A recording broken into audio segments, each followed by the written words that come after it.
LA Sheriff's Deputy Carlos Gonzalez was the very first responder to arrive and respond to the accident scene, and he joins us now. Deputy Gonzalez, first of all, real delight to meet you. And now that it's a day later, you hopefully have gotten a little bit of sleep. You got your feet back underneath you. You have a chance to sort of look back on the events of yesterday. And how are you feeling today? I'm feeling fine. You know, this is something that I deal with on a daily basis. Other than doing interviews, I'm handling this investigation like I would any other. So then let's walk back through it if you don't mind. And I know, again, like you said, you have a job to do. You've trained for this. You see these kinds of accidents a lot of the time. You arrive on scene. Walk us through what happened in those next moments. Sure. So I arrive on scene, and immediately I notice the vehicle rolled over off the side of the roadway. As soon as I got out of my patrol car, a neighbor came up and said, you know, Deputy, I think the driver is still trapped inside. So I ran over to the vehicle, and I noticed that there was a large hole in the windshield, and I was able to kind of get my upper body inside to check on the well-being of the driver. And I see Tiger Woods sitting in the driver's seat. At that time, I don't recognize who he is in the moment, but you know, I ask him, you know, hey, what's your name? And he looks at me and he says, Tiger. And it took me about half a second, but I recognized him instantly, and I didn't say anything because I had a job to do. But I went into, you know, my screening questions to kind of check his mental state. You know, I'm asking him, you know, if he knows where he's at, if he knows, you know, what day it is, and he's answering me quickly. So to me, that tells me that he's lucid and he's aware of what's going on, and he seems calm.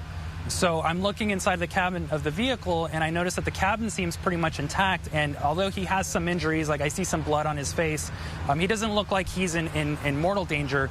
So I weigh the decision out of whether I'm going to try to pull him out myself, or if I'm going to, you know, let the fire department do it. And I decide that because of his condition, the fact that he seems pretty safe in there, I didn't want to risk further injuring him, and I let the fire department do it since they have special tools and training to do that. And they had been scrambled soon after you. How soon did they arrive on scene? Yeah, so when we initially got the call, it came in as a vehicle off the road call, so our dispatch didn't know how serious it was. When I got there, you know, and I noticed that the driver was inside, I got on my radio and I confirmed with dispatch, you know, whether they had contacted the fire department. And, you know, they told me, yeah, we called them. So I said, okay, well, you know, can I get an ETA? Because, you know, I have someone trapped in here. So, you know, they got them, you know, rolling as quickly as they could.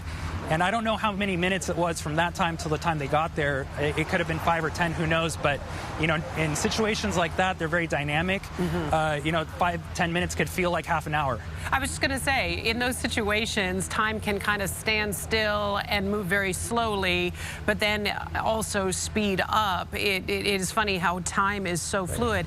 When you were approaching it, were you surprised? After seeing the damage to the car and how far it had seemingly traveled, were you surprised that he was alert and conscious? Or were you not, because you've seen every kind of situation play out? You know, the human body is amazing, and also modern technology, because it was a horrific accident. The distance that it traveled and the speed it must have carried, I am actually amazed that he was not more injured, if not killed. So I think it's amazing that the vehicle's safety systems worked as intended, and the fact that he was wearing a seatbelt, it probably saved his life. I understand you're a 3-year veteran. You've seen your share of things, but do you think this one is going to stick with you for some time?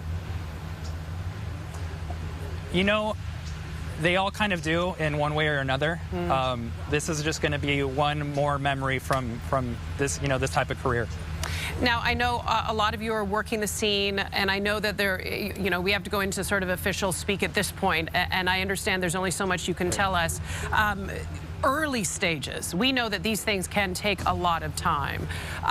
Any more indication into what caused all of this to happen? It was early in the morning. So at this point, we don't have anything further in terms of what could have caused it. We haven't had any witnesses come forward.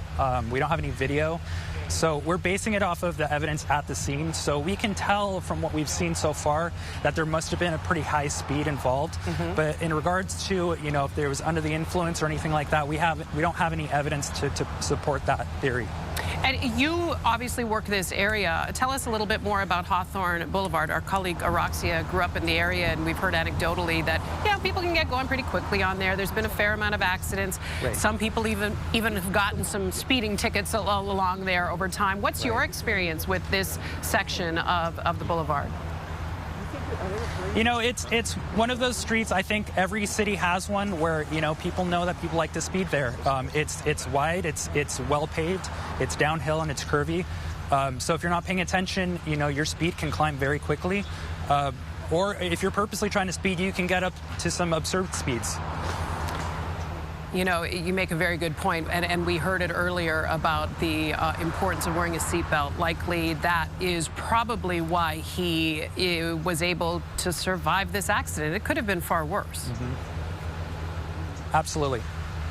All right, Carlos Gonzalez, sheriff's deputy, first on scene, doing what the training tells you to do, kept calm and cool, and were able to get support to Tiger Woods in that very devastating accident. Thank you for making time for us today. I imagine you've got a few more interviews coming your way.